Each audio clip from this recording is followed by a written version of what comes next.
Ouais. Euh, Bonjour et bienvenue sur D'ici Planète. Aujourd'hui, un truc qu'on n'a pas l'habitude de faire. Euh, je suis avec le grand acteur Guillaume Orsat. Bonjour. Merci, bonjour. Oui, 1 m 82, il fait. Ah, bah voilà. Donc, Guillaume, acteur de théâtre, de cinéma, de doublage. Je pense que c'est pour ça que les gens te reconnaîtront le plus. Doublage de films, de séries, de jeux vidéo, de livres audio. Ça, on y reviendra aussi pas mal. Et même directeur artistique. Donc, on peut dire que tu es très, très polyvalent quand même. Assez, plutôt actif, ouais. Multi-actif, on dira. Euh, D'abord, comment tu es venu au fait de devenir acteur? Acteur tout court. Bah oui, Oui, d'abord oui. acteur, puis après dans le Bah, doublage.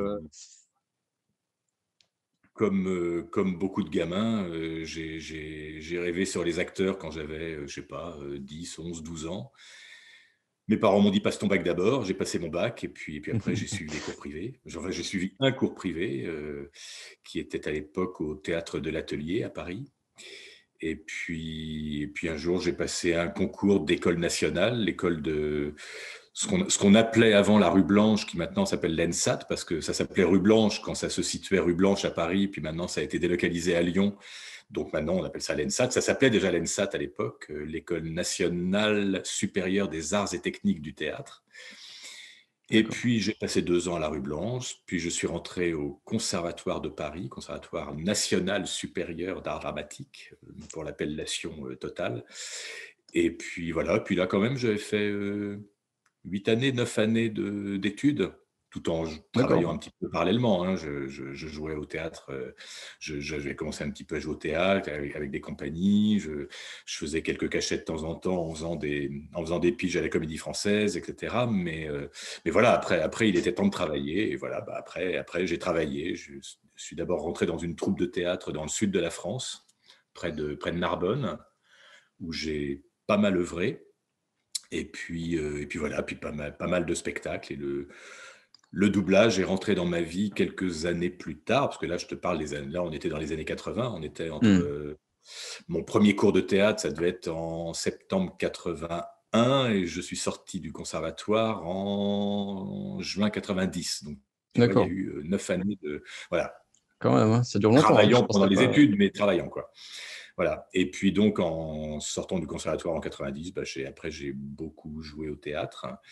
J'ai assez peu tourné. Le cinéma, la télévision, la caméra, en règle générale, ne m'a jamais beaucoup aimé. C'est comme ça. Puis les quelques tournages que j'ai faits, j'avais pas une passion pour l'ambiance des tournages. Je préfère les ambiances de répétition. J'aime jouer au théâtre le soir, ressortir pour jouer au théâtre. J'aime manger, boire un verre après le théâtre. Bon, en ce moment, c'est un peu plus compliqué, mais Oui. j'aime ressortir de chez moi pour aller jouer la comédie. J'aime les fiestas qu'on fait après. Et voilà, ça, c'est un rythme qui me convient bien. Mais les tournages, dont j'ai jamais beaucoup aimé, avoir rendez-vous à 5 heures du matin, se faire maquiller pendant des plombes et attendre 4 heures pour tourner une scène de 30 secondes, ça m'a toujours un peu ennuyé, quoi. Voilà, alors peut-être que ça viendra un jour, hein. Mon Donc, premier prof de théâtre me dit: «Oh, toi, tu te révéleras sur le tard». Donc voilà, il serait temps, j'ai les cheveux blancs. Mais voilà, peut-être que la caméra rentrera un jour dans ma vie, mais enfin, pour le moment, donc c'est pas au c'est programme. le doublage finalement, c'est qu'il n'y a pas de maquillage, donc c'est toujours ça de prix, quoi. Oui, oui, on y va, on n'est pas en uniforme, quoi, on n'est pas, c'est pas désagréable, ça, oui. Il n'y a pas Oui. de méthode acteur qui se déguise en leur personnage. Ça n'existe pas trop, ça, je pense. Non, enfin, il y a un investissement quand même quand tu investis quand même un personnage. Oui, Mais c'est vrai qu'on va. Ce qui est très agréable au doublage, c'est qu'il n'y a pas de texte à apprendre déjà. Bon, moi, j'ai pas trop de problème avec le fait d'apprendre un texte, mais c'est vrai que tu arrives.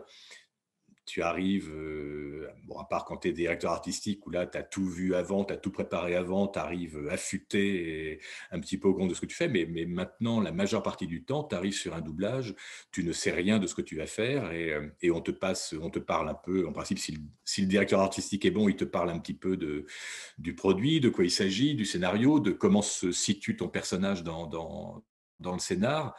Et puis après, bah, tu vois la scène en VO et puis tu l'enregistres en VF et puis ça roule, quoi. Il y a eu une époque, Benny, quand on faisait des gros films sortis salles, on avait droit à une projection avant et parfois même une projection après en VF. D'accord. Je sais que la projection avant, la projection, on était souvent invité, je sais pas, à une époque, on était invité chez Universal pour voir des gros films. La Momie, par exemple, moi je l'ai vu en VO avant de l'enregistrer. Plein de films que j'ai vus en VO avant de les enregistrer. Et même en y faisant pas forcément des rôles très importants, mais c'est très agréable parce que tout à coup, tu vois comment tu te situes dans l'histoire, dans le scénario, tu trouves ta juste place. Alors que maintenant, c'est vrai que tu additionnes les scènes. En plus, maintenant, on va au timecode en un huitième de seconde, donc tu vois pas le reste du film. Hmm. Tu ne vois vraiment que les scènes qui te concernent. Donc, voilà, mais il y en a qui aiment ça, hein, et moi aussi, je m'en débrouille fort bien, mais j'ai acquis une certaine habitude, je crois, mais pour d'autres, ça peut être un peu déstabilisant. Ouais, ouais. C'est vrai que ça va quand même être compliqué de pas avoir toute la grande image du film. Parce que je sais pas si vous Oui, les tournez au moins ouais. dans l'ordre ou pas du tout. C'est vraiment. Oh, ça dépend, ça dépend. À l'heure actuelle, on tourne dans l'ordre, enfin, on enregistre dans l'ordre, parce que à l'heure actuelle, comme on enregistre en mode règles sanitaires, Ouais.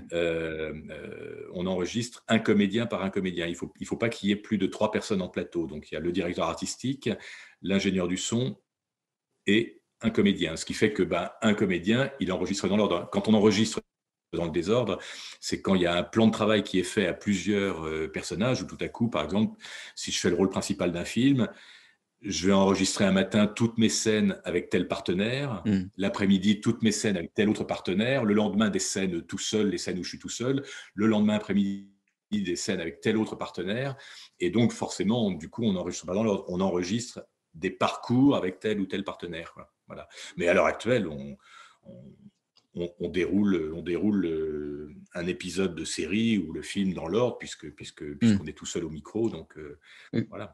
toi qui, du coup, a l'air de plutôt apprécier le théâtre, est-ce que ça te dérange pas trop de enregistrer tout seul en studio? Est-ce que tu penses que tu préfères quand il y a plusieurs acteurs au même endroit, quoi? Oui, non, on préfère tous, je crois, quand il y a plusieurs acteurs, parce que d'abord, c'est plus agréable de jouer à deux. Un- Toute bonne scène de théâtre, moi, je suis pas un fan des one-man shows et je suis pas un fan des monologues au théâtre. Hmm. En enregistrement, c'est pareil. C'est toujours plus agréable de jouer à deux ou à trois, évidemment. Mais à l'heure actuelle, on peut pas. Il faut qu'on soit extrêmement prudent parce qu'on enregistre dans des lieux qui sont hermétiquement clos. On essaie de les aérer, on essaie de les assainir, on essaye de nettoyer les micros, les consoles, les choses qu'on peut toucher sans s'en rendre compte d'habitude. D'habitude, on a une barre devant nous sur laquelle on s'appuie. Là, il n'y a plus de barre. On n'a que le micro devant nous et Ah. voilà, il n'y a plus de barre pour ne pas avoir à, à assainir une barre. Voilà, donc, mais oui, non, on préfère jouer à deux, forcément, mais on s'en débrouille. Et je dois dire que c'est un challenge d'enregistrer tout seul et de donner à croire qu'on a enregistré ensemble. C'est un sacré Hmm. challenge.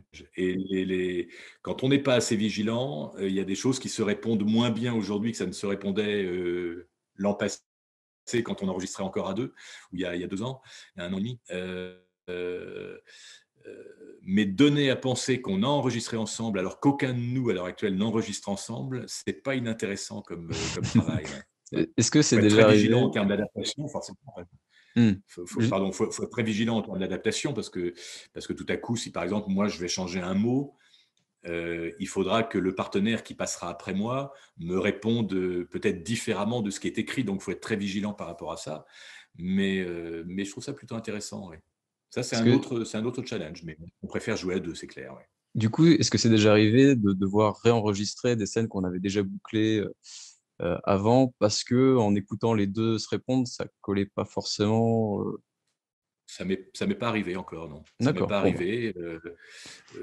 Donc j'ai dû tomber sur des directeurs artistiques rigoureux et vigilants. Et moi-même, quand je suis directeur artistique, j'essaye de toujours penser, quand j'enregistre un rôle et que le partenaire en face n'a pas été encore enregistré, j'essaye d'être très vigilant de noter sur le texte, par exemple, si je vois un changement de texte et la façon dont ça pourra bien se répondre avec le changement de texte qui a été fait. On essaye d'être très vigilant par rapport à ça. Ouais. Ça s'entend plus, je dirais, quand on est moins vigilant sur le volume. Par exemple, il nous arrive un même épisode de série ou un même film, il nous arrive de l'enregistrer sur des studios différents. Quand on bosse chez Dubbing Brothers, par exemple, qui est la plus grosse boîte de doublage française et européenne, il y a 17 studios à la Plaine-Saint-Denis, il y en a 10 ou 12 autres à Épinay-sur-Seine. Il nous arrive parfois de commencer, moi j'ai commencé une petite série la semaine dernière, où on a commencé sur un plateau, on a continué sur un autre le lendemain, sur un troisième le surlendemain, et d'accord. donc le son ne passe pas pareil d'un studio à l'autre, en fonction qu'on est sur un immense plateau, sur un petit plateau, le son ne passe pas pareil. Donc après, évidemment, il y a du mixage, ça s'aménage au mixage, mais il faut qu'on soit très vigilant à ça, oui. Qu'il n'y ait pas un plateau qui sonne très métallique, un autre plateau qui sonne très sourd, enfin voilà, mais ça c'est notre cuisine. C'est C'est vrai notre que, cuisine. on Il faut être oublie très vigilant. l'importance. À l'heure actuelle, la situation actuelle réclame une vigilance décuplée. Ouais. Ouais. On oublie un peu l'importance de l'ingénieur du son. C'est vrai qu'il y a quand même Ouais. un gros travail là-dessus. Ouais. Euh, du coup, tu disais que le fait de devenir acteur, c'était venu quand même plutôt jeune. Est-ce que tu avais des références en termes d'acteurs, vraiment des acteurs qui te plaisaient, qui t'ont marqué plus, qui Tu t'ont... veux dire tout confondu, théâtre, cinéma, etc. Alors, si tu dis des acteurs qui ont fait que du théâtre, je risque juste de pas les connaître, mais Ouais. Oh. ouais, des acteurs qui t'ont un peu inspiré, quoi. Tu peux Ouais. toujours en dire pour ceux qui Ben, connaissent. alors moi quand j'étais ado, j'étais un grand fan je dirais plus trop ça aujourd'hui parce que ça a passablement vieilli, mais j'étais un grand fan de Gérard Philippe. C'est vrai qu'on a tous rêvé, D'accord. jeune homme, d'avoir un physique et d'avoir une poésie à la Gérard Philippe. Puis c'était un grand monsieur, même s'il est mort il y a très très longtemps. Maintenant, il est mort en 59, je crois, donc c'est il y a longtemps. Il est Oui. mort avant même ma naissance.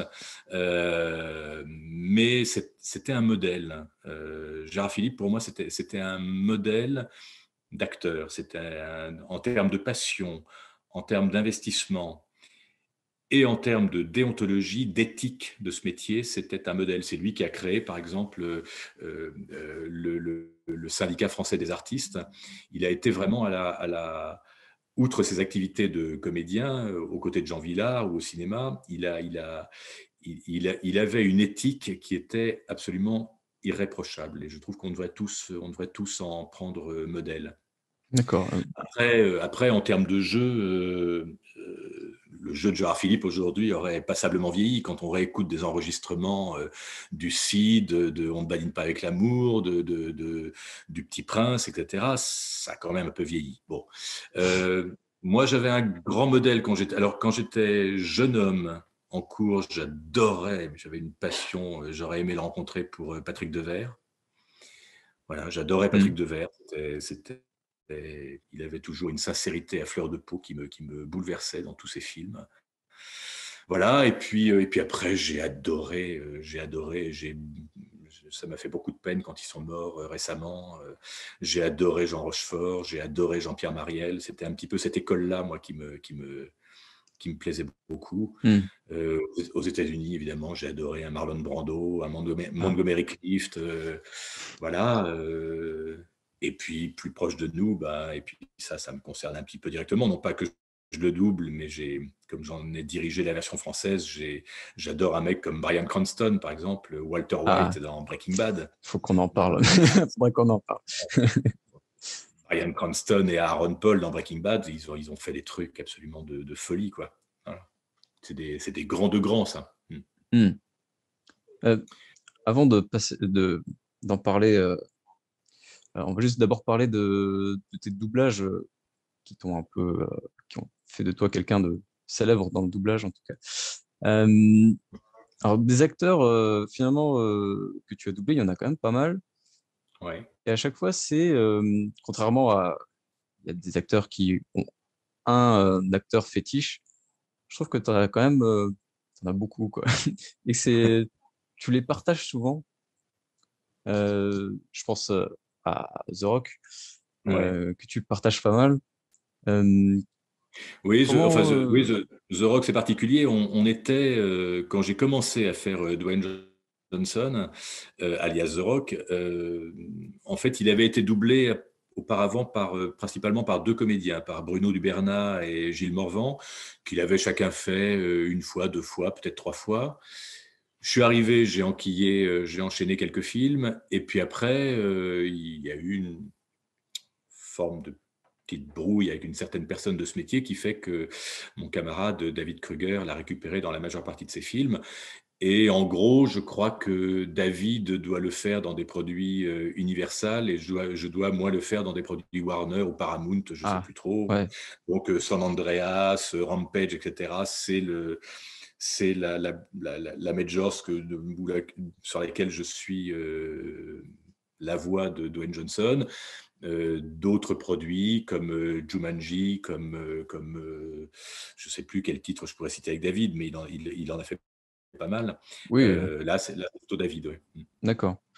Par rapport au studio, tu es pas lié à un studio en Non, non, particulier. non, non, non, je constate que quand c'est David qui double, c'est pour Universal, et quand je double moi, c'est pour Paramount, je crois. Voilà, ouais. Non, c'est pas Paramount, c'est Non, Warner. Je pense que c'est Warner. Hein. C'est Ouais. Warner, pardon, je dis des Ouais. bêtises, c'est Warner. Et du coup, excuse-moi, je dis beaucoup du coup.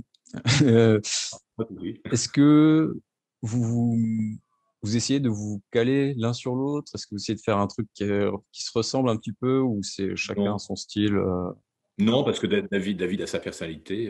David a une forte personnalité. J'espère avoir aussi une forte personnalité. Il a une signature vocale, David, qui est immédiatement reconnaissable. Je dois avoir la mienne aussi, j'imagine. Donc, non, non, on n'essaie pas de se calquer. On n'essaie pas de faire. David n'essaie pas de faire du Guillaume ou Guillaume n'essaie pas de faire du David. Non, non, Hmm. chacun fait sa sauce. Et il y a des gens qui préfèrent ce que David fait sur Dwayne Johnson.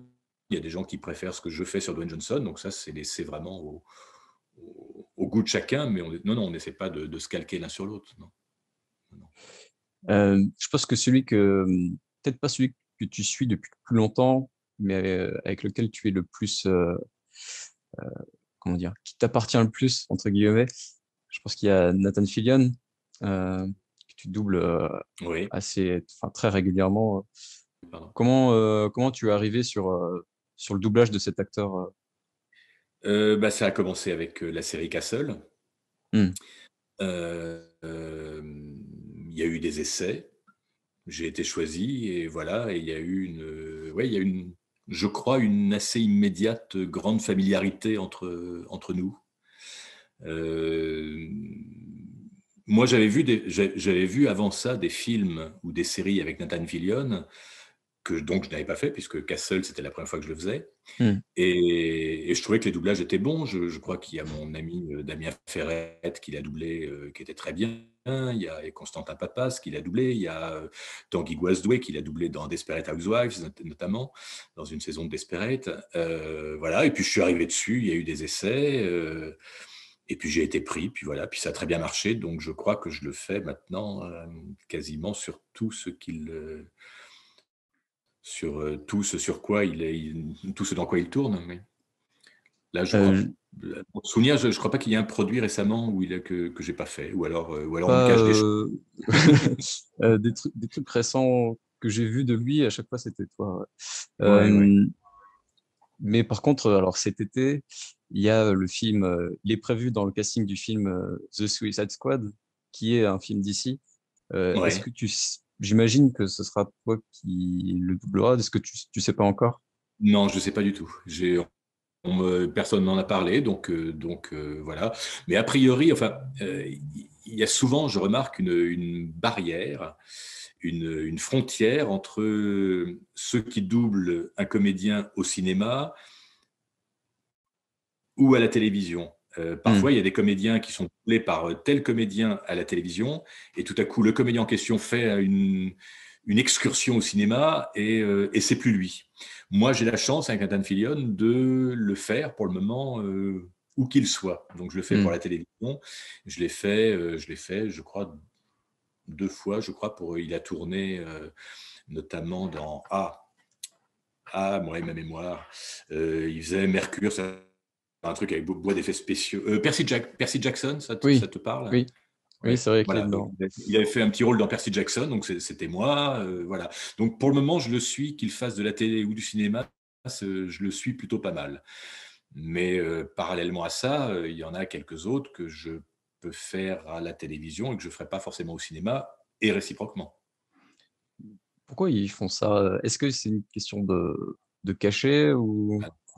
Ça, c'est une question à laquelle je ne saurais pas répondre. D'accord. Non pas que les comédiens qui doublent un acteur à la télévision soient moins bons pour le cinéma. Il y a d'autres paramètres, c'est-à-dire que en gros, j'ai l'impression une fidélité aux voix à la télévision, enfin une fidélité à un certain comédien En gros, les majors, ils s'en foutent de nos états d'âme. Mmh. Si on suit quelqu'un à la télévision et que tout à coup ils veulent prendre quelqu'un d'autre pour le cinoche, voilà, ils s'en fichent. Il y a notamment Disney, par exemple, il y a Disney Télévision pour les plateformes, etc. Dès qu'il y a un comédien qui a une voix attitrée à la télévision qui passe dans un film Disney, très souvent, il y a des essais, et le comédien qui le double beaucoup pour la télévision n'est pas forcément sur les essais. Euh, c'est comme ça. C'est comme ça. Moi, par exemple,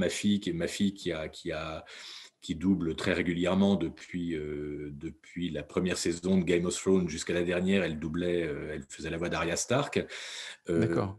Dans Les Nouveaux Mutants, elle a passé les essais, mais c'est pas elle. Bon, c'est comme ça. Voilà, Mmh. ils ont souhaité autre chose, et voilà. Et ça, personne n'est attitré sur rien.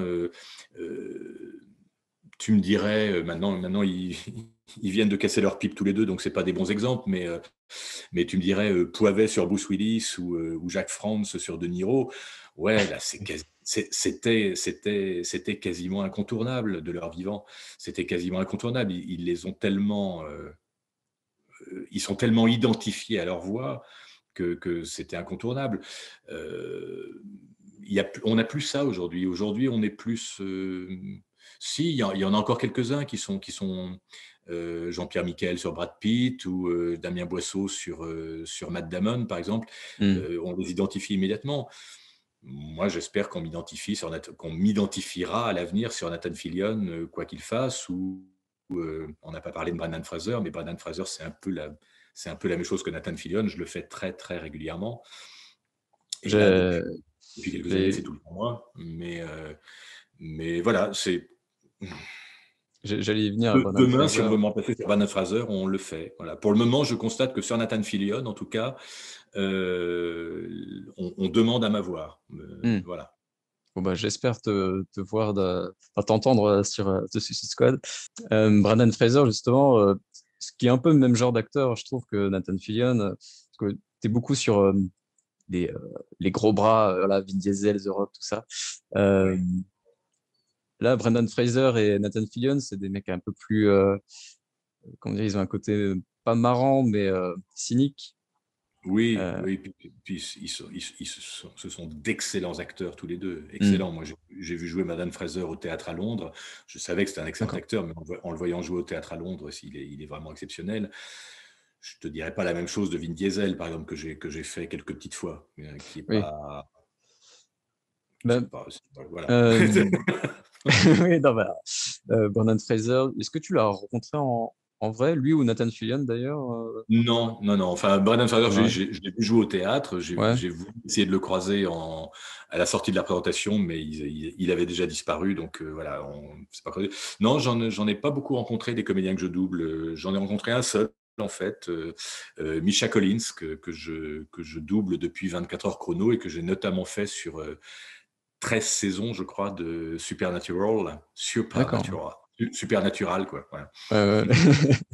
Euh, pour Brendan Fraser, évidemment, il y a la momie. Il y a un de mes camarades qui m'a demandé de te demander euh, comment ça fait d'avoir travaillé sur ce chef-d'œuvre qui est la momie. Euh, comment c'était Ah, bah, c'est ironique ou non, c'est Ah pas non, non, ironique. on Oui, aime beaucoup ce je film. trouve que le premier, les deux premiers sont très très bons. Le troisième, je sais pas trop, mais le troisième, je pense que les avis sont plus partagés. Mais les deux premiers sont très très bons.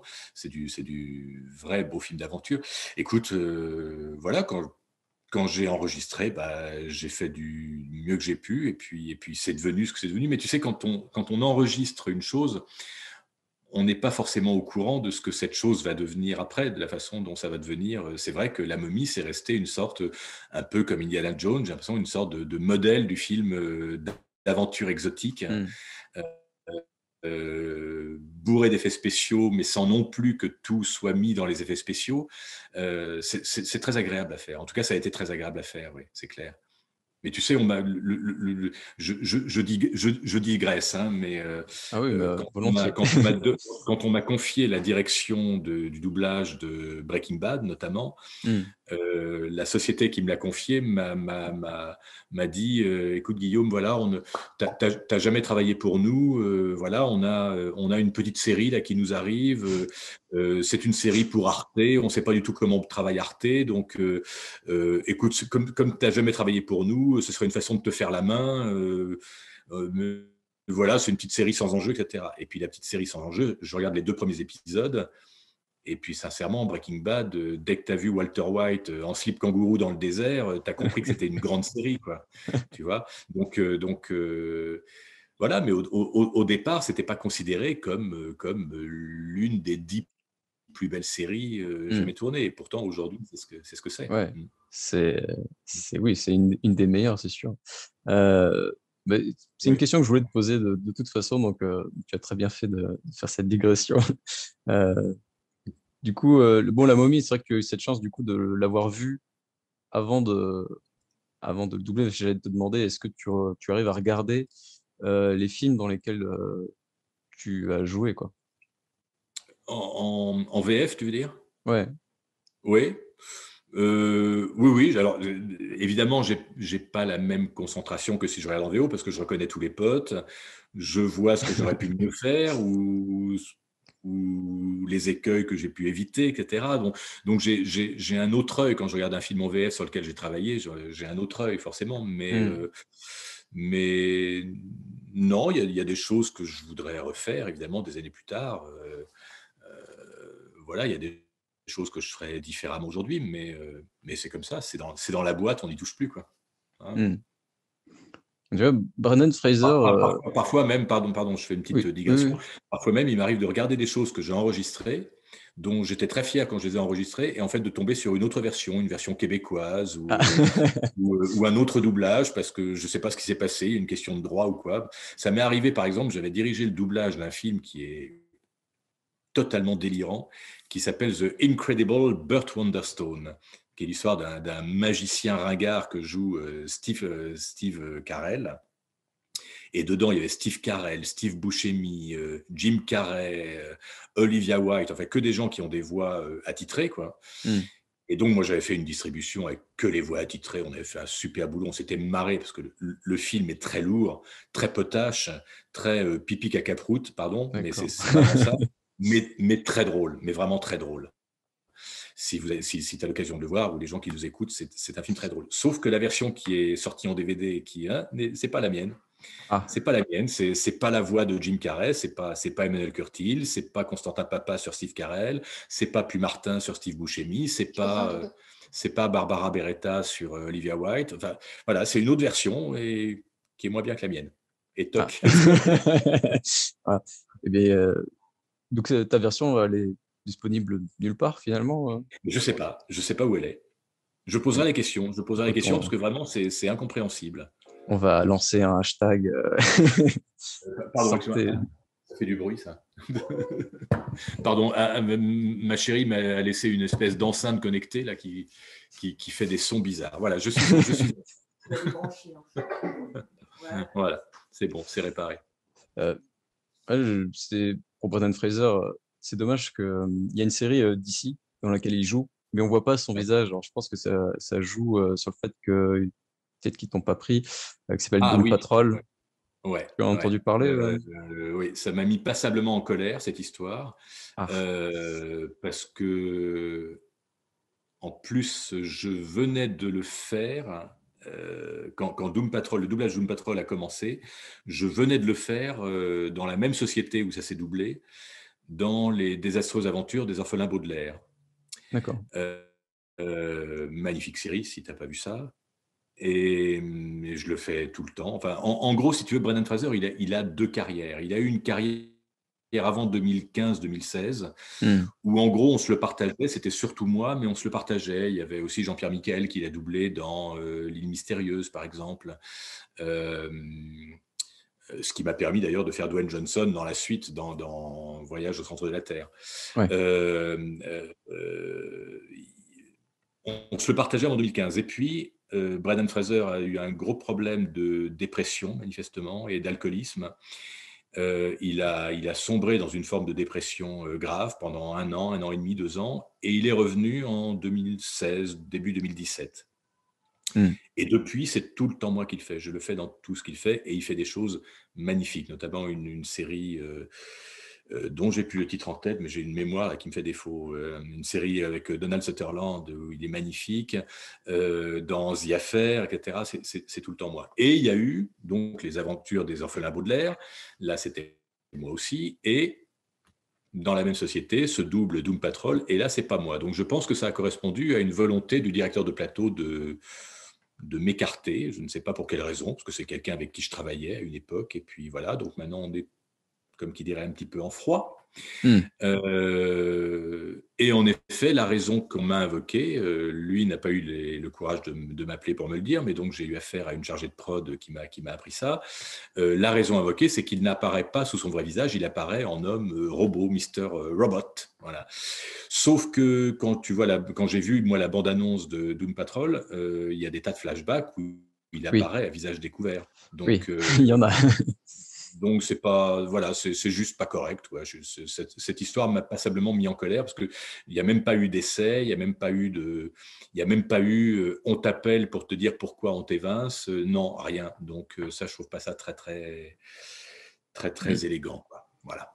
C'est le mot. Ah, pas très élégant. Voilà. Mais à ma connaissance, je crois que c'est la seule chose où je ne l'ai pas fait depuis qu'il est revenu aux affaires fin Hmm. 2016. Quoi.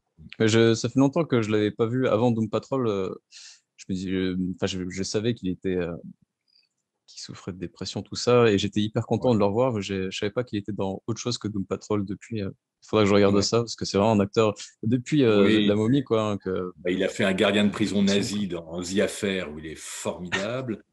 Cette série avec Donald Sutherland dont le nom m'échappe, qui est l'histoire vraie d'un enlèvement de gosses de riches dans les années 70. Et c'est une histoire vraie et il est absolument génial aussi.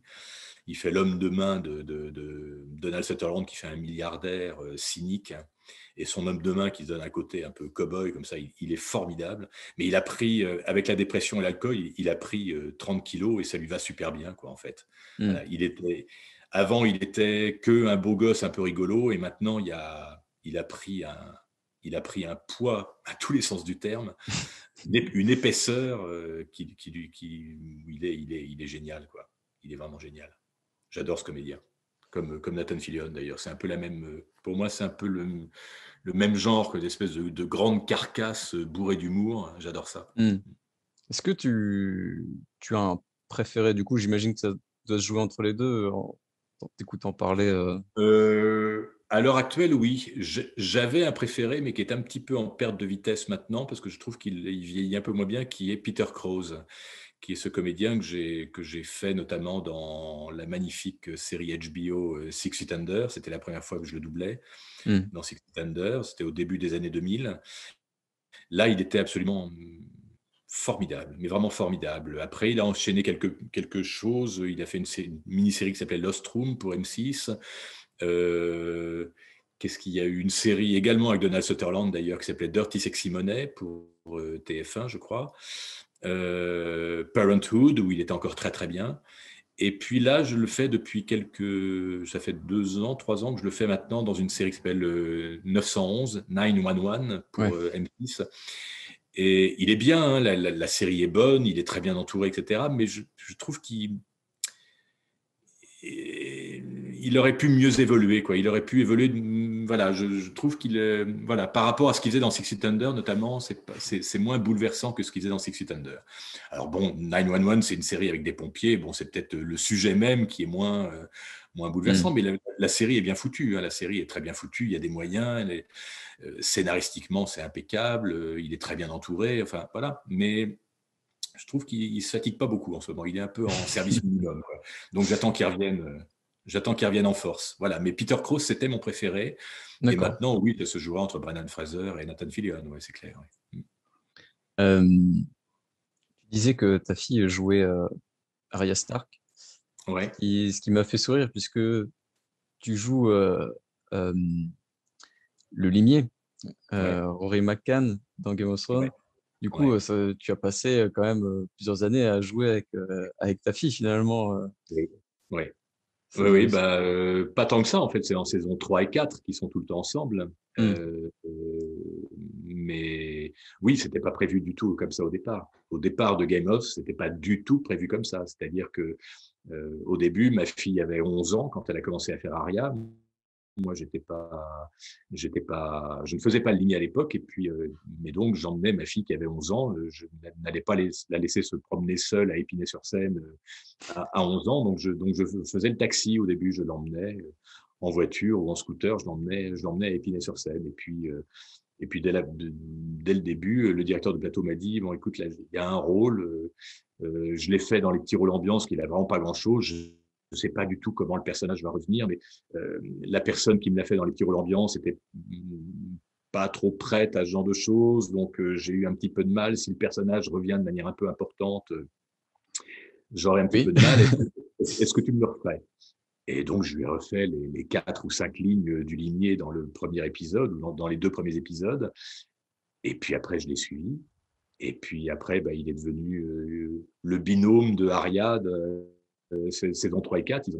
On a chevauché ensemble pendant 2 saisons. Voilà. Avant qu'elle me laisse au fond de mon ravin, puis avant que je revienne en fin de série. Ouais, ouais. Oui. Ouais, ça a été une chouette expérience. En plus, Alice, elle a suivi Aria de 11 ans à 20 ans, quoi. Donc, c'est tout un parcours. Elle a grandi avec Maisie Williams, quoi. C'est beau. Euh, Ouais, ouais.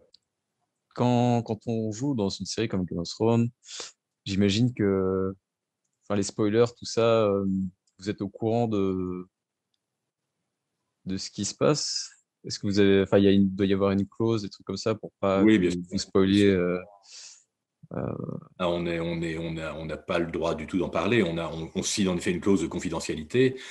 Il est évidemment. Alors, on bosse déjà sur une image qui est très, très, très grisée, avec des logos qui traversent l'image. Il y a même eu un moment, je crois que c'est en début de saison, je crois que c'était en début de dernière saison, la saison 8. On ne voyait pas le visage des comédiens. On bossait comme on bosse sur certains 35, avec uniquement un rond sur la bouche pour les mouvements de lèvres, mais on ne voyait même pas les yeux de nos personnages, quoi. Or, D'accord. on joue plus par rapport aux yeux que par rapport à la bouche. Ça, on le sait. Et donc, on s'en est plaint. On s'est dit non, qu'on n'allait pas pouvoir faire du bon travail dans ces conditions. Et donc, après, on a eu une image qui se rapprochait de l'image définitive. Hmm. Mais quand même avec des tas de logos qui traversent l'image en permanence, HBO, Dubbing Brothers, etc., etc. Et en effet, on signe des clauses de confidentialité où on n'a pas du tout le droit de parler de quelque chose. Par exemple, la semaine dernière, moi, j'ai attaqué la direction d'une petite série pour Disney. J'ai pas du tout le droit ici de te donner le titre, par exemple. Tu vois, voilà, j'en parlerai pas. D'accord. Très Voilà. bien. Ouais. De toute façon, Disney, ça ne me concerne pas. Euh, D'accord. si on Mais en avait tout dit cas, oui, Warner, dans Game of Thrones, c'est devenu, au début, ça l'était moins, forcément. Avant le succès, ça l'était moins, mais dès qu'il y a eu le succès, ça devient très confidentiel. Ouais, ouais. ouais. Euh, Alors que parfois, tu enregistres des choses qui sont déjà sur Internet, hein, qui sont déjà en streaming, etc. Mais c'est comme ça. ouais. Ils veulent. Écoute, moi, je discute plus. Je signe une clause de confidentialité, j'en parle pas. De toute façon, j'ai assez peu l'habitude de parler de ce que je fais, ou alors une fois que c'est sorti, voilà, C'est vrai que mais c'est aussi, avant, je voulais. c'est aussi un projet où je pense que toi ou ta fille, vous rendiez pas compte de ce que ça allait devenir, Game of Thrones. Ah, on avait une petite idée quand même parce qu'il y avait les romans, Hmm, et les romans étaient très, très, très connus et ma chère et tendre ici présente, les a tous lus d'ailleurs pendant que nous on enregistrait d'accord. et donc nous disait, ce qui se passait un peu dans les romans par rapport à la façon dont ça avait été adapté pour la télévision et c'est vachement intéressant de voir comment c'est dans un roman, comment c'est à Hmm, l'écriture et ce qui va devenir plus, plus cinématographique, plus cinégénique, quoi. Voilà. hmm, Télégénique, pardon. oui. C'est vachement intéressant. C'est vachement intéressant. Quoique, Par bon, exemple, dans les romans, je crois que le limier, il est pas, c'est pas contre Brienne de Torse qu'il est laissé au fond de son ravin avec une jambe complètement en vrac. Il se bat contre un autre personnage et c'est pas du tout Brienne de Torse, mais dans la série, c'était contre Brienne de Torse. Il fallait qu'il y ait cet affrontement-là et c'est une belle idée, quoi. hmm. Ouais, il y a des, ouais, il y a, comment dire, il y a un moment un peu, comment dire, clivant où il commence à inventer, à s'éloigner du bouquin et Ouais, il y a des bonnes idées au début. Après, ça dégénère un petit peu, je trouve. Mais ouais, ouais. Mais en plus, voilà, Anne me dit, il est mort surtout dans le roman. Il revient pas dans le roman. bah, on va dire qu'il a pas eu le temps de revenir. Le truc est pas fini, donc Voilà. Oui, oui, s'il y avait eu un il y a, 17e roman ou 16e roman, non, non, il est mort, mort, mort, je il y me a, dit-elle. Mais il y a beaucoup, en même beaucoup temps, de c'est le Derrick rumeurs. Fantasy, Il y a des rumeurs. On verra bien. Peut-être que oui. Mais d'ailleurs, en fait, voilà, la série, je trouve elle lit les rumeurs qu'il y avait sur Internet et puis elle leur met tout ce que les gens voulaient. C'est un peu ce que je vous reprocherais pour les dernières saisons, en tout cas, ouais. euh, vouloir faire plaisir aux théoriciens du complot de la série. Euh, Rory McCann, c'est aussi un acteur que tu fais dans une série qui est sortie très récemment, c'est Les Irréguliers de Baker Street. Ouais. Bon, alors, c'est quelque chose que j'ai pas encore eu le temps de voir, malgré mon amour pour l'univers de Sherlock.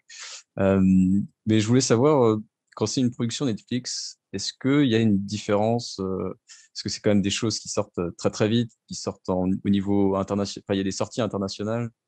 Ouais. Est-ce qu'il y a un rythme un peu plus soutenu? Est-ce que vous avez moins le temps de peaufiner Non, non, souvent on reçoit les choses. Moi, je me rends compte quand je suis en direction artistique, par exemple, on reçoit les choses assez peu de temps avant de commencer à les enregistrer, ça c'est clair. Mais en termes de rythme de travail, une fois d'enregistrement, non, on a un rythme de travail qui est fait en fonction de la quantité de travail qu'il y a à faire sur un épisode. En gros, le temps imparti pour enregistrer deux, trois épisodes, ça dépend du lignage global de l'épisode. Par exemple, là, sur la petite série Disney dont je tairai le titre, j'ai des gros lignages. J'ai 2 jours par épisode parce que c'est des gros lignages. Mais par exemple, dans Better Call Saul, le spin-off de Breaking Bad, où j'ai très peu de lignages, parce que c'est très peu bavard, comme l'était Breaking Bad, hmm, j'ai moins de temps du fait qu'il y a moins de lignages. Mais je prends quand même du temps parce que comme c'est très chargé psychologiquement, bah il y a peut-être il y a du travail quand même, quoi. Voilà. Donc c'est qu'il y a c'est un mix.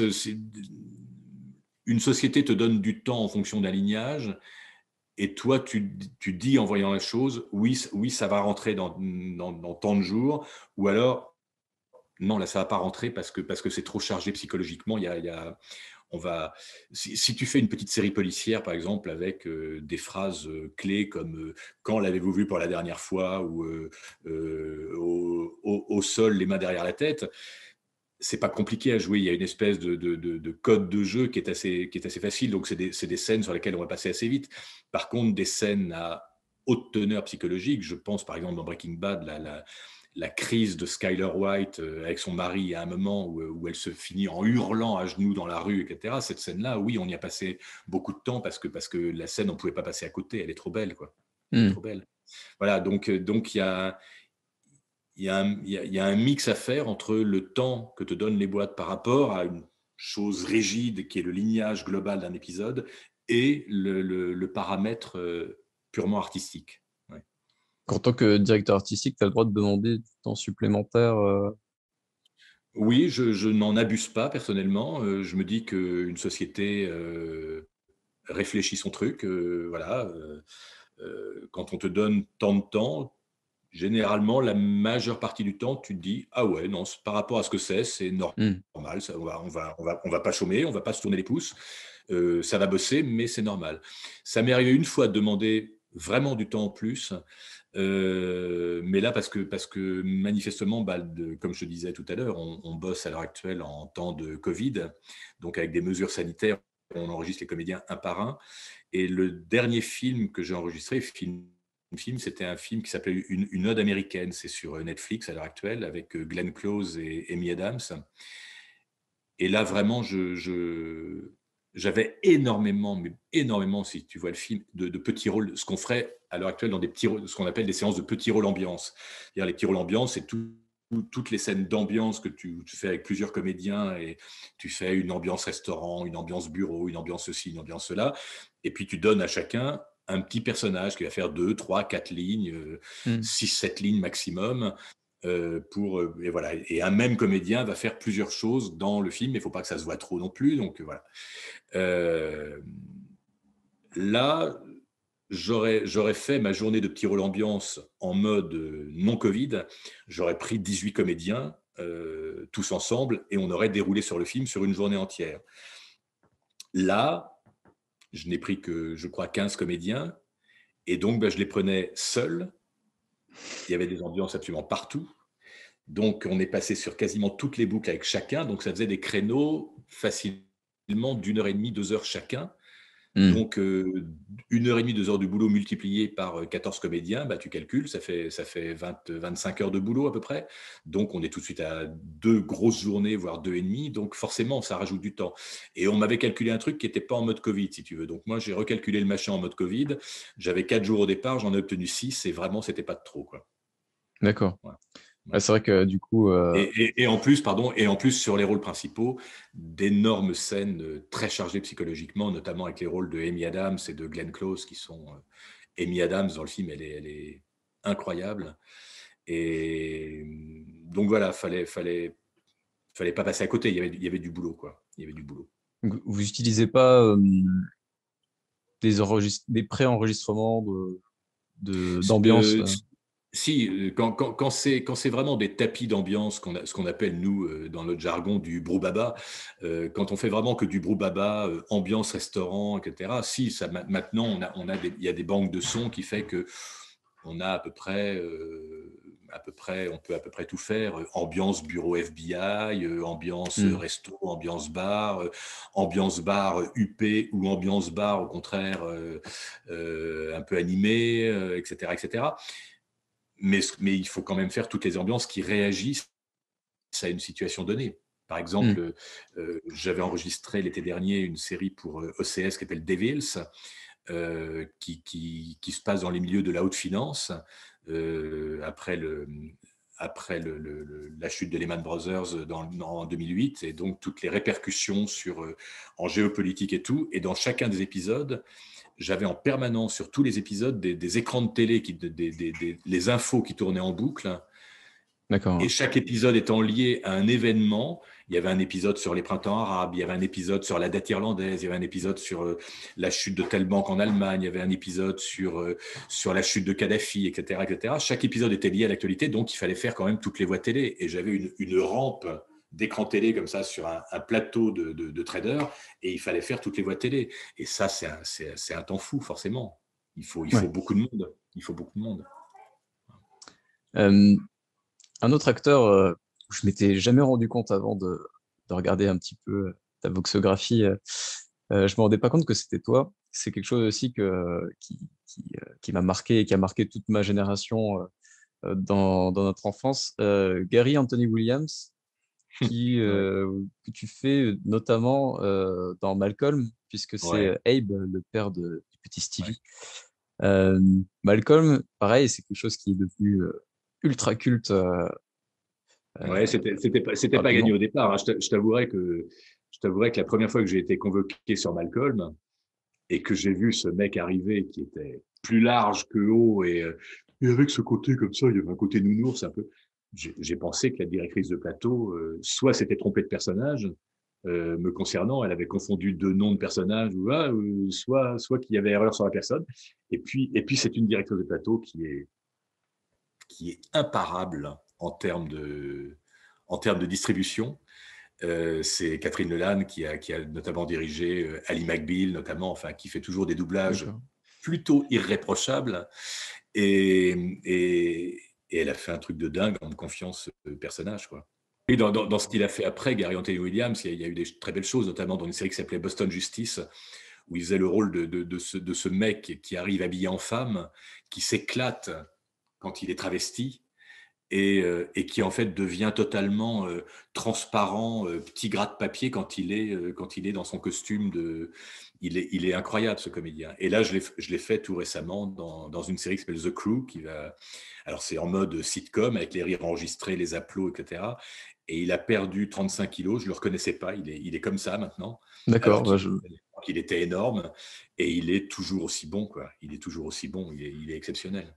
Et est-ce que, est-ce que les tournages, enfin, le doublage de Malcolm était aussi marrant que je l'imagine? Quand même, tu avais du coup beaucoup de scènes avec Jean-Louis Faure, Ouais. euh, qui fait Oh donc bah, le père de Malcolm. Ça devait Bryan être... Cranston, bah, Oui, Jean-Louis, oui, c'est une vieille complicité, puisque donc il faisait Bryan Cranston dans Malcolm, donc je lui donnais la réplique dans Malcolm, et après je l'ai retrouvé, enfin on a beaucoup travaillé ensemble sur plein d'autres choses, mais après je l'ai notamment, pour moi, ça a été mon Walter White dans Breaking Bad, ouais. donc c'est une vieille complicité, on se connaît depuis très très longtemps, et on s'apprécie, on s'estime énormément avec Jean-Louis. Oui, oui, bah je dois t'avouer entre Jean-Louis qui a un sens de l'humour assez féroce et Marion Gamme qui a un sens de l'humour aussi assez féroce, Hmm. les plateaux étaient plutôt sympas, oui. Là, en plus, c'était une époque où on pouvait enregistrer ensemble, donc c'était chouette, oui. Est-ce qu'il y avait un peu Ouais, d'impro, ouais, c'était bien. il y avait un peu d'impro de la part de toi et Jean-Louis ou pas? Pas vraiment. Pas tellement, pas tellement.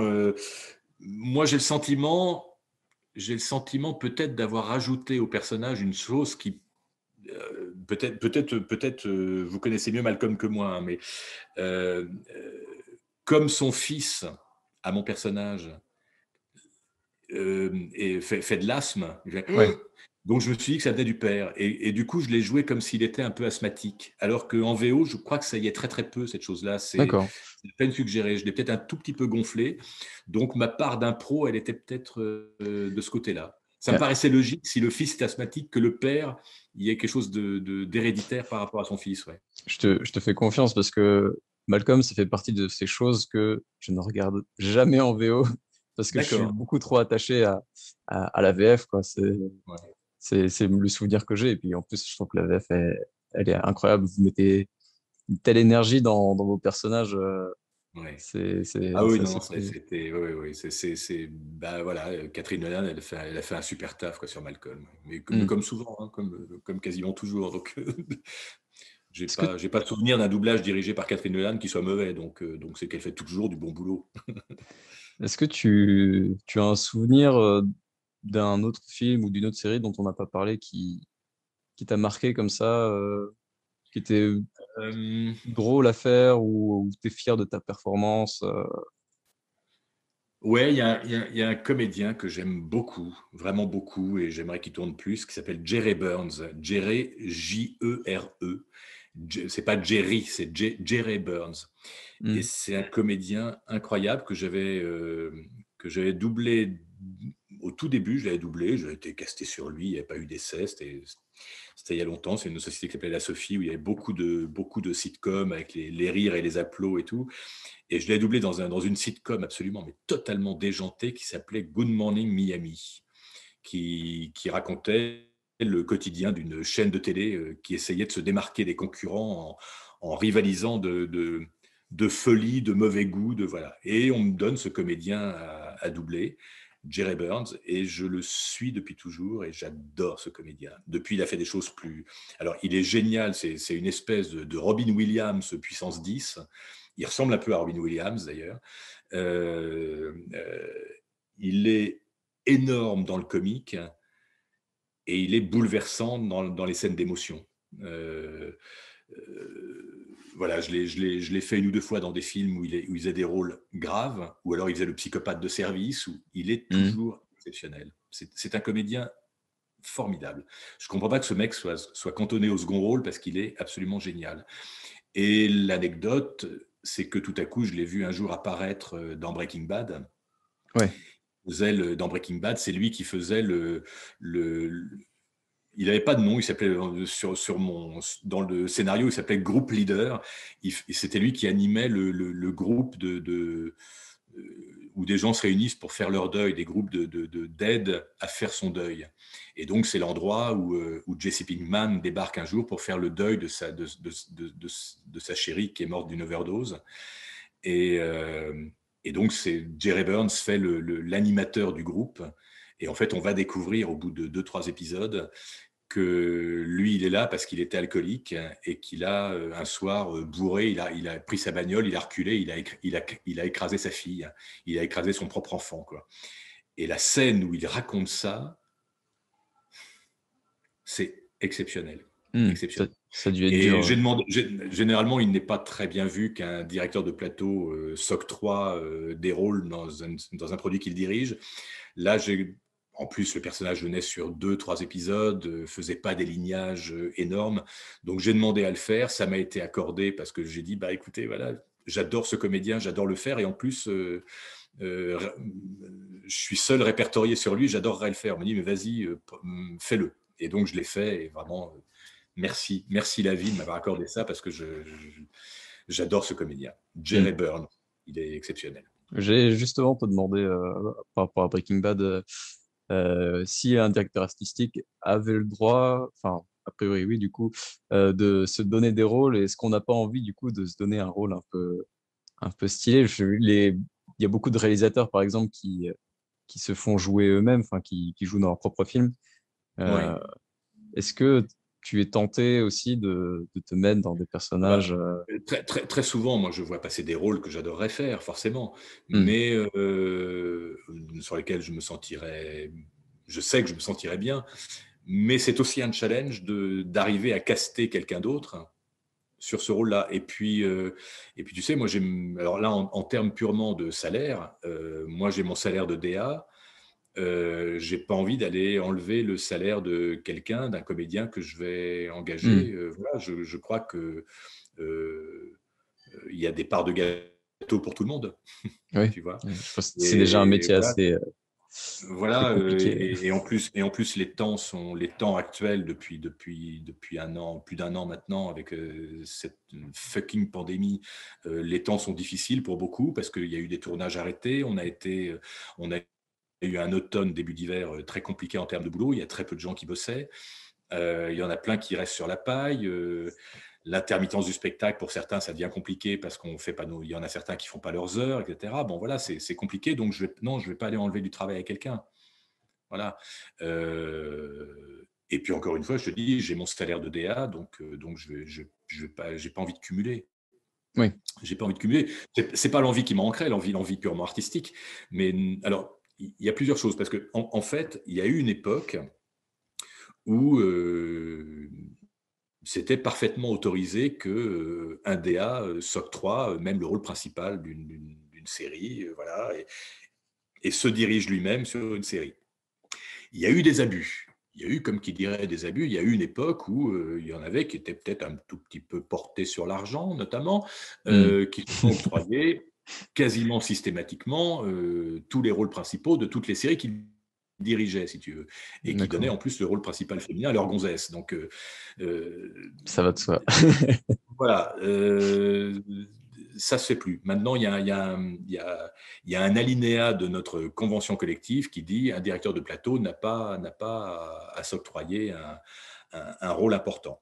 C'est pas pour ça que ça n'arrive pas encore, mais pas avec moi. D'accord. Si par exemple, c'est un personnage, enfin un acteur qui est récurrent, si par exemple tu devais diriger une série et il y a par exemple Nathan Fillion, euh, est-ce que du coup tu céderais quand même le personnage à quelqu'un d'autre? Non, Alors là, je dois avouer que si un jour on me donne à diriger une série avec Nathan Fillion, c'est qu'il y aura erreur sur le cast du directeur de plateau. Hmm. Et là, je Ouais, serai le premier à dire, je rends mon tablier de directeur de plateau pour ne faire que Nathan Fillion. d'accord. Ouais. Euh, mais ça n'arrive jamais. Euh, sur les rôles principaux d'une série, par exemple, on ne va jamais trouver, je ne vais, sur une chose qu'on me donne moi à diriger, je ne vais jamais trouver un comédien que je double régulièrement. Après, il peut y avoir, des comédiens qui apparaissent dans le fil de la série, donc ça, on n'est pas forcément au courant au début quand on attaque la série, mais des comédiens qui apparaissent dans le fil de la série, tout à coup, ah bah tiens, lui, je l'ai déjà fait. Voilà. Mais c'est arrivé sur Arrow, c'est arrivé sur pas mal de choses. C'était arrivé sur une série qui s'appelle Grimm, que j'ai dirigée aussi, où il y avait un guest, un épisode, un comédien que je double tout le temps. Je l'ai donné à une autre voix de ce comédien-là. Dans Arrow, c'est arrivé avec le méchant de quelle saison, je ne sais plus. Le comédien qui a des cheveux blancs, là, qui est doublé par Bruno Duberna maintenant régulièrement, et que j'ai fait beaucoup, donc je l'ai donné à Bruno. Enfin voilà, c'est tout à fait normal. Mais on ne va pas me donner à moi une série dont l'un des rôles principaux va être un comédien que je vais doubler régulièrement. On préférera d'entrée de jeu donner la série à diriger à quelqu'un d'autre pour que je Hmm. puisse faire le comédien en question. Ouais. Euh, Tu disais que il y a des personnages que tu aurais aimé faire si tu n'avais pas été directeur artistique. Est-ce qu'il y a un rôle que tu regrettes vraiment de ne pas avoir fait, que ce soit par ta position de directeur artistique ou juste parce que, je sais pas, tu n'as pas été choisi dans les essais. Est-ce qu'il y a un rôle ou un acteur qui t'aurait vraiment Alors, plu non, parce que je me dis que si je ne suis pas choisi aux essais, c'est qu'il y a une raison, c'est qu'il y a un autre. Soit c'est que ma prestation a moins plu, Hmm. mais à la rigueur, c'est pas forcément ça, c'est que tout à coup, la voix de quelqu'un d'autre. Il y a une très belle interview là qui traîne en ce moment sur Internet avec mon camarade Lucien Jean-Baptiste, qui est surtout réalisateur maintenant, mais qui a fait beaucoup, beaucoup de doublages. Et Lucien dit la chose suivante, il dit il faut trouver la bonne voix pour le bon comédien. Et donc, je me dis que quand je ne suis pas choisi sur des essais, c'est que je n'étais pas forcément la bonne voix pour ce comédien-là, ou que tout à coup, il y a une volonté différente du client. Ou, voilà. Donc oui, il m'arrive d'être un peu triste de ne pas être pris sur tel ou tel essai, mais en même temps, comme je suis pris sur d'autres, bon, ben voilà, il y a une chose que. Non, il y a un rôle que j'aurais aimé faire. Ouais, il y a un rôle Ah, où je pense que. Alors, je n'ai pas passé les essais, je n'ai même pas été pressenti pour le rôle. C'était dans une société dans laquelle je ne travaillais pas à l'époque, ou très peu. Donc voilà, c'est normal que je n'ai pas fait le rôle, mais en ayant vu la série ensuite, j'ai beaucoup regretté, c'est Mad Men. C'est le rôle oh, de John Hamm dans Mad Men. Ça, d'accord. j'aurais adoré faire ce rôle-là parce que d'abord, c'est l'une des plus belles séries qui m'ait été donnée de voir. C'est l'une des plus belles séries de tous les temps. C'est absolument sublime. Je me suis fait les 7 saisons. Je me suis enquillé les 7 saisons l'an passé. J'y passais des nuits entières et j'arrivais pas à décrocher. J'arrivais pas à éteindre la télé à 6 heures du matin pour aller me coucher tellement c'était bien, quoi. Euh, et puis, moi, j'ai deux grandes passions. J'ai une grande passion littéraire qui est Dostoïevski, et j'ai une grande D'accord. passion cinématographique qui est le réalisateur Douglas Sirk, qui a beaucoup réalisé dans les années 50-60. Et Mad Men, c'est Dostoïevski, c'est un scénario de Dostoïevski filmé par Douglas Sirk. Donc, j'aurais adoré faire ça, quoi. Et D'accord. le rôle est Ouais. absolument génial, avec des tréfonds de noirceur et en même temps euh, aspirant au beau, mais toujours tiré vers le bas. Enfin, le rôle est sublime. La série est sublime, et ça, j'aurais adoré faire le rôle de John Hamm dans Mad Men, de Don Draper. Hmm. C'est le rôle parmi les rôles, à mon avis. Ouais. Ouais. Moi, je dis ça parce que moi, je sais que si j'étais comédien euh, et que je voyais une opportunité de jouer, par exemple, dans un Star Wars ou quelque chose comme ça, je sais que là, je forcerais un petit peu pour y être, quoi. Donc, Ouais, ouais. bon, Oui, non, bien c'est sûr, bien bien de ne pas sûr. avoir de regrets non plus. Bien sûr. Oui, oui, non, mais moi, je vois souvent des très beaux films que j'aurais aimé faire, c'est clair. Mais bon, voilà, c'est comme ça. Voilà. Tu as pas tellement de super-héros, enfin, en tant que comédien. pourtant, il y a beaucoup de, beaucoup de films de super-héros et aussi, tu as Groot, quoi, dans les Gardiens de la Oui. Galaxie. Oui, Euh, pas très bavard. Puis, enfin, je peux au moins me targuer d'être le seul comédien qui arrive en plateau texte su quand même, hein. c'est pas faux. Moi, j'étais un peu surpris parce que j'étais persuadé, alors c'est peut-être le cas que dans le premier, que c'était Vin Diesel qui faisait euh, toutes les langues, ou au moins plusieurs langues Alors ça, pour Groot, quoi. ça a été le cas du premier film. Ça Hmm, a été le cas du premier film. Je l'ai enregistré, le premier film, et même je me suis d'accord. bien pété la voix dessus parce il a quelques, je s'appelle Groot, mais il a surtout des cris, des hurlements, etc. Donc j'ai bossé une après-midi entière pour très très peu de lignage et surtout en m'étant bien pété la voix. Donc voilà, je l'ai enregistré. Sauf qu'en effet, après coup, il y a eu un accord passé entre Vin Diesel et la Majors, voilà, pour qu'il se synchronise lui-même en 8 langues, je crois, dont le Hmm, français, l'espagnol, l'italien, l'allemand, le chinois, le russe, voilà. Et, euh, et donc, à l'arrivée, dans le premier film, en effet, c'est Vin Diesel. Je trouve que ça s'entend puisque le R de Groot ne sonne pas Groot, mais sonne Groot. En anglais, oui, je s'appelle Groot. Voilà. Euh, et puis à partir du 2, c'est moi, et sur tous les films dérivés, dès qu'il fait une apparition dans les Avengers ou même des animations pour des manèges à Euro Disney, etc., c'est moi. Voilà. Voilà, jeux d'accord. vidéo, c'est moi. Voilà. Il y a juste eu un jeu vidéo, Gardien de la Galaxie, qui a été doublé récemment. Il y a eu toute une campagne par rapport à ça, les fans étant furieux, mais il y a une maison d'édition de jeux vidéo qui a décidé de virer carrément toute l'équipe, quoi. Voilà. Ok. Donc ça a été une bagarre pendant quelques jours pour savoir pourquoi ils viraient toute l'équipe, parce que c'est une équipe qui marche pas mal, je trouve. Alexis Victor, David Kruger, Nathalie Carcinti, Serge Biavant, moi, Laetitia Lefebvre. C'est une équipe qui fonctionne pas mal, mais ils ont décidé de virer toutes les voix comme ça. Donc on leur a dit que leur jeu allait tomber aux oubliettes. Enfin, des fans leur ont dit que leur jeu, ils ne l'achèteraient pas sous prétexte qu'ils avaient changé toutes les voix. Hmm. Voilà, donc on verra ce qu'il en est. Mais on n'a aucun moyen de se battre en tout cas. Voilà. Disney n'était pas très content parce que c'est quand même du Marvel au départ. Mais manifestement, cette maison d'édition qui s'appelle Square Enix, je donne leur nom parce que ils se Ouais. comportent pas très très bien. On les connaît. D'accord. Square Enix, ils n'ont pas été extrêmement élégants sur ce coup-là. Voilà. C'est leur volonté, tant pis pour eux. Je suis un peu surpris parce que c'est des développeurs, enfin des éditeurs, développeurs qui proposent souvent des VF, et ce qui est plutôt cool pour les jeux vidéo, et ils font plutôt du bon taf en général.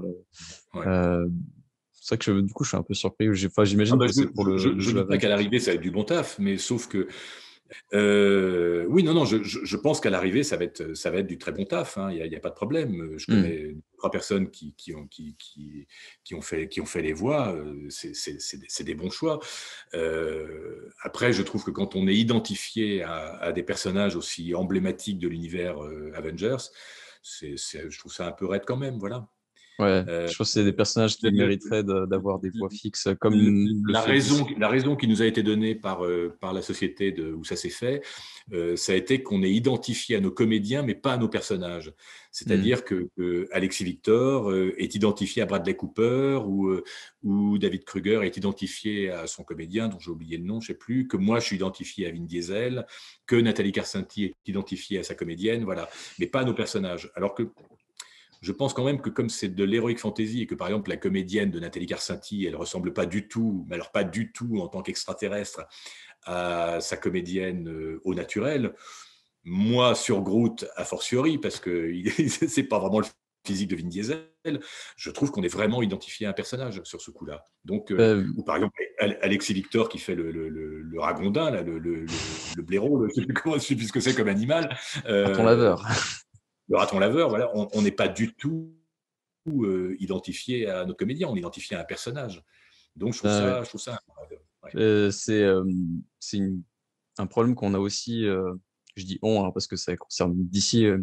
Euh, les fans de DC, on est souvent, euh, comment dire, en colère, entre guillemets, contre Warner, parce que Adrien Antoine, qui est donc un doubleur un comédien qui doublait Batman depuis Ouais. très très longtemps, double aussi Henry Cavill, qui joue Superman. Superman. Et bah, il y a eu Batman contre Superman, et ils l'ont mis sur Henry Cavill, et ils ont mis, je crois que c'est Boris Rehlinger qui est sur Batman. Ouais. Euh, et du coup, après ce film, les dessins animés, c'était Emmanuel Jacomi qui faisait Superman dans les dessins animés, qui faisait Batman, et Adrien Antoine était sur Superman. Ils avaient échangé les D'accord. deux rôles, quoi. Et c'est D'accord. très énervant. C'est très énervant quand tu as l'habitude de- Ouais. d'avoir une voix sur un personnage. Adrien Antoine, on le connaît, enfin, pour tout le monde, c'est plus Batman qu'Henry Cavill. Et du coup, c'est assez frustrant qu'ils Ouais. aient décidé de faire ça, quoi. Alors, Je crois que c'est pareil je vais me pour faire Batman. l'avocat du diable, mais alors sur les dessins animés, en fait, ça n'a rien à voir. Je sais que parce que du coup, on n'est pas sur une image réelle, donc j'aurais tendance à dire sur les dessins animés, il y a plein de dessins animés, par exemple, je pense aux dessins animés de la fin des années 90, je crois qui s'appelait Fourmise. Et Hmm. dans Fourmise, tu as en VO, tu as Sylvester Stallone, tu as Woody Allen, tu as plein de comédiens connus. Et en même temps, on n'a pas retrouvé sur la VF la voix habituelle de Stallone, la voix habituelle de Woody Allen, la voix habituelle d'un tel ou d'une telle, parce que c'est du dessin animé et que donc il fallait que ça s'adapte au mieux à l'image. Hmm. Donc ça, le dessin animé, c'est autre chose encore, je pense. Tu vois, enfin moi, Justement, on est déçu que le cinéma ait touché en fait l'animation, quoi. Parce que s'il n'y ouais. avait pas eu le film, Ah oui, ils n'auraient pas d'accord. changé les voix. Ouais, ouais, ouais. Euh, Après, enfin, Emmanuel Jacobs, c'est quelqu'un qui fait de très bon taf, quoi. Mais ça fait très longtemps quand même que Adrien Antoine Oui, était non, Batman, et du coup, c'est perturbant. Adrien fait un excellent taf, mais il peut pas faire tous les super-héros, quoi. Enfin, Certes, voilà, c'est vrai. on est nombreux sur le marché, quoi. Donc, quelle que soit l'affection que j'ai pour Adrien, qui est grande, et l'estime que j'ai pour lui, il peut pas faire tous les super-héros. Mais c'est comme le jour où t'as mon grand pote, oh, putain, c'est pas possible, qui double Iron Man. Euh, Ah, Bernard Gabet. oui. Bernard Gabet, qui double Iron Man, ils font un film un peu plus tard sur Daredevil, et c'est encore Bernard Gabet. Bah, le jour où Daredevil va rencontrer Iron Man, ça va être la merde. C'est vrai qu'il fait les deux. Ouais, ouais, ouais, c'est vrai. Et Euh, Bernard a un talent fou, il peut faire les deux, il n'y a pas de problème. Mais sauf que quand on est dans un même univers, c'est un peu dangereux quand même. Certes. Euh, quand, quand tu joues Groot, qui est quand même un personnage bon, qui a du coup la même ligne de dialogue tout le temps, avec en plus cette faute d'orthographe, je comprends pas ce choix artistique de mettre Je s'appelle Groot, qui est du coup une erreur, une faute d'orthographe qui est pas dans la VO. C'est quelque Ouais. chose, je sais pas si tu sais Alors, pourquoi. elle n'est pas dans la VO, mais il y a quand même une. Je crois que c'est en VO, ça n'est pas I am Groot, c'est I Groot, je crois. Je te dis peut-être une bêtise, hein, mais il me semble que c'est I Groot, c'est pas Dans, I am Groot. dans les comics, c'est I am Groot en tout cas. C'est I am Mais, Groot. D'accord, d'accord. Alors, moi, je vais pas défendre ou enfoncer la chose, hein. Je vais te donner l'explication qu'on m'a donnée à moi. oui. Quand j'ai enregistré le premier film, on a commencé en enregistrant Je m'appelle Groot. Hmm. On a fait quelques scènes en disant Je m'appelle Groot. Et il y a eu une discussion euh, entre pas mal de monde de chez Disney. Et la raison est la suivante, c'est que comme Groot n'a appris que ces mots-là, il ne sait pas dire autre chose, ça n'est pas un être de langage, Hmm. euh, il y a cette erreur due au fait qu'en effet, l'anglais, le français, etc., n'est pas sa langue. Euh, Explication que je trouve pour moi plus plausible, c'est que il a mis je comme à la troisième personne du singulier. C'est-à-dire que je, c'est le je est un autre. Tu sais, il y Hmm. a, sujet de philosophie, je est un autre. Commenter. Voilà. Et pour moi, je s'appelle Groot, c'est ça, c'est je est un autre. C'est l'explication qu'on m'a donnée en tout cas. Et je trouve pas ça inintéressant. Ça lui donne une forme d'étrangeté, si tu veux. Je trouve pas D'accord. ça Ouais. inintéressant. Je Parce pense que que je m'appelle Groot aurait très bien collé aussi, mais ça, voilà, ça aurait été plus passe-partout. Peut-être je me fais l'avocat du diable, hein, en disant non, ça, mais mais je trouve qu'à l'arrivée, je trouve que ça crée une sensation qui est plutôt intéressante. je respecte les choix. Je veux dire, bon, enfin, je suis. Mais en effet, ça part d'une chose où tout à coup, quelqu'un a levé le doigt dans le studio en disant, tiens, ici on disait plutôt je s'appelle Groot. Ah oui, alors ça a discuté pendant un moment, puis hop, on a tout réenregistré en je s'appelle Groot. Et moi, j'étais un peu le premier énervé au début, si tu veux, je ne l'ai pas trop fait sentir, mais j'étais un peu le premier énervé parce que je suis un grand fan et un grand respectueux de la grammaire. Hmm, J'essaie dans les doublages que je dirige de rarement faire des fautes de grammaire, ou alors si faute de grammaire il y a, c'est que ça correspond au personnage. personnage. Voilà, c'est que c'est volontaire, ça correspond au personnage. Par exemple, je sais pas, un jour j'ai fait un commentateur sportif. euh, je me suis forcé à dire ils ont fait match nul parce que tous les journalistes à la télévision disent ils ont fait match nul, alors qu'on ne dit pas ils ont fait match nul, il n'y a pas de E à match, on dit ils ont fait match nul. Mais je me suis forcé à dire ils ont fait match nul parce que tous les journalistes font ils ont fait match nul au Parc des Princes. Voilà. Non, bah, si je parle bien le français, je dis ils ont fait match nul au Parc des Princes, mais tous les journalistes disant ils ont fait match nul au Parc des Princes, et ben voilà. Donc, donc quand ça sert le personnage, je me dis tiens, voilà, pas Hmm. inintéressant. Mais je suis un grand respectueux de la grammaire en règle générale. Dans Castle, par exemple, qui est un personnage qui parle bien, je corrigeais, moi, à la volée, je corrigeais des fautes de grammaire faites par les auteurs, je ne dirais pas Ah. lesquelles, mais je m'amusais à détecter des petites choses, des petites facilités, voilà, des choses auxquelles on ne pense plus. Par exemple, euh, on ne se rappelle pas de quelque chose, on se rappelle quelque chose. On se souvient de quelque chose, mais on se rappelle quelque chose. C'est la chose dont je me souviens, mais c'est la chose que je me rappelle. Voilà, c'est des choses comme ça. Et très souvent, les auteurs marquent, tu te rappelles de ça, etc. Non, le de, il n'existe pas. La chose dont tu te rappelles, c'est pas correct. Donc, c'est évident que dans un personnage qui va parler comme dans la rue, etc., je vais m'autoriser cette faute-là. Mais sur Castle, par exemple, je ne vais pas m'autoriser cette faute-là parce que Castle est un écrivain qui parle Hmm. formidablement bien, qui est brillantissime. Voilà. Donc c'est vrai que le jeu s'appelle Groot m'a un peu énervé au début, forcément. Je me disais, mais pourquoi cette faute de grammaire totalement, voilà. Et puis, quand j'ai réussi à la prendre en compte pour le personnage, je me suis dit, Hmm. tiens, ça se défend. Ça Parce se que moi, défend. quand j'étais devant le fait accompli, c'était, j'avais l'impression qu'il voulait le rendre plus idiot qu'il l'était. Ah non, non, non, pas du tout. Et Je du dirais coup, voilà, presque même au contraire. Puisque si je est un autre, ça veut dire que le mec, il a pensé, ouais, le jeu qui est mis à distance, hmm. c'est, ah oui, non, je voyais pas tout ça comme ça, tu vois. Ouais, bah, du coup, Pour moi, je ça ne suis me donnait content aucune d'avoir. indication sur le QI plus ou moins élevé de Groot, quoi. Pas du tout. Hmm. Plus sur le fait qu'il parle pas la langue, quoi. Il parle aucune langue puisque c'est un arbre et qu'il a appris ces trois seuls mots pour exprimer tous les sentiments.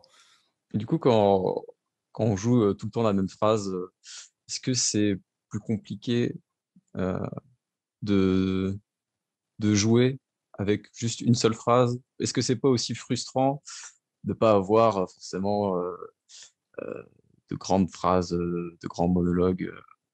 Je sais Oui, pas alors si. forcément, c'est un peu frustrant, surtout quand les copains autour, ils ont des belles tirades. Je Ouais. pense notamment à David Kruger et Alexis Victor qui ont quand même des chouettes trucs à dire. Donc ça, forcément, c'est un peu frustrant. Le challenge, du coup, il n'est pas là. Le challenge, il est dans le fait de faire passer tous les sentiments dans trois seuls mots. Hmm. C'est-à-dire que tu dises je t'aime, que tu dises je te déteste, que tu dises j'ai faim, que tu dises laisse-moi jouer à mon jeu vidéo, etc. Tu as trois mots pour exprimer ça. Donc faire passer, c'est la base même du métier d'acteur, c'est faire passer toutes les intentions de jeu, tous les sentiments, à travers des mots qui ne sont pas forcément adaptés. Voilà. Mais c'est passionnant à faire. C'est passionnant. Et puis c'est très drôle parce que euh, comme à partir du 2, il est plus en Groot adulte comme il est dans le premier opus. Ouais. Euh, il est bébé ou il est ado. Donc, c'est toujours moi qui le fais. Et donc, les États-Unis envoient le pitch, la déformation de voix, comme une recette de cuisine, si tu veux, ils envoient la recette de cuisine pour déformer la voix. Moi, je le fais avec la voix de Vin Diesel. Je s'appelle Groot. Je le fais avec la voix de Vin Diesel. Et en même temps, le pitch fait que ça devient une voix de bébé ou une voix d'ado ou une voix de ceci, une voix de cela. C'est très rigolo à faire. À l'arrivée, c'est très rigolo. Tu t'entends avec la voix modifiée ou c'est seulement Alors, après la fin on l'écoute d'abord. Quand on l'écoute d'abord avec la voix normale de Vin Diesel. D'accord. Pour écouter si l'intention est la bonne, si l'intention de jeu est la bonne. Et après, l'ingé son fait un pitch qui est à peu près celui qui aura à l'arrivée. Après, il y a du mix, bien sûr. C'est beaucoup retravaillé pour la sortie en salle. Mais en tout cas, je l'entends avec quelque chose d'assez approchant. Oui. Ouais. Mais là, je suis tombé récemment sur Internet, je suis tombé récemment sur un truc où il a une scène avec le raton laveur et qui lui dit tu n'appuies pas sur le bouton, alors tout va exploser. Et il dit je s'appelle Groot, celui-là. Non, pas celui-là. Si, je s'appelle Groot. Et je trouve que ça passe vachement bien, quoi. Ça passe super bien. Alors, je sais pas par rapport à Groot, mais quand tu as un acteur comme Vin Diesel, est-ce que tu es tenté de rajouter quelque chose qu'il aurait peut-être manqué? Est-ce que tu arrives à sentir quand il rate un peu une scène? Enfin, je prends l'exemple de Vin Diesel, parce que personnellement, je trouve que voilà, il a plus un physique qu'un jeu. Ah bah, qu'il dit plus, oui. Euh, mais du coup, est-ce que tu constates, genre, ah, il aurait pu faire mieux que ça? Moi, du coup, je vais arranger. Je me dis pas il aurait pu faire mieux que ça. Je me dis je vais le jouer. Je vais essayer de coller à ce qu'il fait, tout en jouant avec ce que je suis moi et ce que je dégage, moi, que je le veuille ou non. Tu vois, c'est pour ça que je trouve qu'il a un côté extrêmement bourrin en VO. Il a un côté un grand courant d'air entre les deux oreilles, quoi, tu vois. Et quelque part, moi, j'ai un petit peu de mal à jouer ça, donc j'essaie de le rendre. Et en même temps, ma chère et tendre ici présente me dit « Oh, c'est bien Vin Diesel quand tu le fais, parce que tu le rends intelligent et sensuel. » Bon, mais j'essaye de rendre le côté bourrin en même temps. Hein, mais c'est vrai que à choisir, je préfère quand même doubler un Nathan Fillion, Brendan Fraser, ou dès que j'ai pu faire préalablement, ce dont on a parlé, des Peter Krause, etc. C'est quand même plus riche en termes de jeu, quoi. Voilà. Mais c'est rigolo, hein, le dernier Triple X que j'ai fait, je me suis bien éclaté.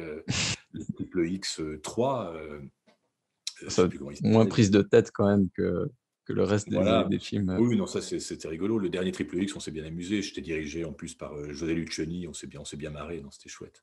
Est-ce que des fois tu te rends compte par la ligne de dialogue que tu es face à un film un peu, pas un nanar, mais presque. Oui. Ah oui, oui, bien sûr. Tu joues là-dessus, du coup, tu joues à fond. Non, j'essaie. Enfin non, parce que notre taf, c'est d'essayer de faire en sorte, comme quand tu joues une mauvaise pièce de théâtre et que tu sais que c'est une mauvaise pièce, à partir du moment où tu as accepté de la jouer, à partir du moment où tu as signé ton contrat, tu la joues du mieux que tu peux. Et tu essaies de respecter l'auteur du mieux que tu peux. Donc un doublage, c'est pareil. Moi, j'essaye, peut-être j'y arrive pas, hein, je sais pas, mais j'essaye de faire de mettre de tout mon petit cœur, que je fasse Les Feux de l'amour ou Breaking Bad, hein, tu vois. Pour moi, c'est un peu les deux antipodes. Voilà, j'essaye j'essaie de faire du mieux que je peux, quoi que je fasse. Mais après, c'est vrai qu'on n'a pas beaucoup d'illusions sur certaines choses qu'on double. Moi, je sais que quand j'ai commencé en direction, j'ai dirigé pas mal de téléfilms pour une certaine société. Et je me suis fait la main sur pas mal de téléfilms. Et parmi les téléfilms en question, il y avait quelques perles. On me donnait pas mal de trucs d'horreur ou de science-fiction. Et il y avait quelques perles, mais alors avec très peu de moyens, si tu veux. Mais une fois que tu as dirigé L'attaque des abeilles tueuses, Le monstre du marais, ou Cyborg Fire, un truc de ce genre de choses, tu vois. et que tu y as mis tout ton petit cœur pour faire du bon boulot, tu es un petit peu au courant de ce que tu fais, quoi, tu vois. T'as Écoute, plus je beaucoup de savais pas que jugement. c'était, je savais pas que c'était toi qui faisais l'attaque des abeilles tueuses. Et c'est un film que j'avais regardé quand j'étais jeune Ah, tu avec l'as vu en plus? ouais, ouais. C'était le film un peu, le film ouais, un peu SF horreur sur M6 le soir. Oui, c'est Euh, ça, avec je très peu de moyens, m'éclatais. des Je effets regarde, spéciaux tout pourris. Et ouais, ouais, je c'est regardais ça drôle. avec mon grand frère. On rigolait bien. Mais Ouais, je crois que le pire que j'ai fait, je crois que c'est Le Monstre du Marais, où c'était un pauvre figurant qui était recouvert de boue et qui s'agitait dans une mare, comme ça. Il était dans une mare, dans une espèce de sous-bois, style sous-bois du Bois de Boulogne, quoi. Même pas un beau sous-bois, tu vois. Et le mec, il était plongé comme ça dans la boue. Il faisait ça pendant tout le film. Et les gens tombaient dans la mare, il les attirait dans la mare, mais c'était totalement ridicule, quoi. ah, ah bah tu vois, celui-là, je l'ai pas vu. Je suis un peu Le Monstre triste. du Marais, il faut avoir vu ça au moins une fois dans sa vie. Ouais, Bah, j'ai regardé. Ça a l'air incroyable. Euh, ouais, bon, c'est vrai que tu pouvais rien faire. Je pense que tu pouvais mettre qui tu voulais sur les acteurs. Je pense que le film reste Oui, mauvais, quoi. oui, moi, mon table de directeur artistique, c'est quand les gens arrivent en plateau, c'est de leur dire, bon, vous allez voir, hein, dès la première scène, on a fait mieux. On a fait mieux. Mais en même temps, toi, ton taf de directeur de bateau, c'est de mettre suffisamment une bonne ambiance pour que les gens y mettent tout leur petit cœur. Il t'arrive, par exemple, ma femme, elle adore ça, elle adore diriger des films de Noël, par exemple. Moi, j'aime pas les Ah. films de Noël, ça me déprime. La fausse neige, les fausses guirlandes, Jingle Bell et le ho ho ho du Père Noël, ça me déprime. Voilà, bon. Mais je me dis qu'il y a un public pour ça. Et voilà, et quand on te donne un film de Noël à diriger ou un rôle de bellâtre dans un film de Noël à jouer, bah, tu le fais du mieux que tu peux, voilà, c'est tout.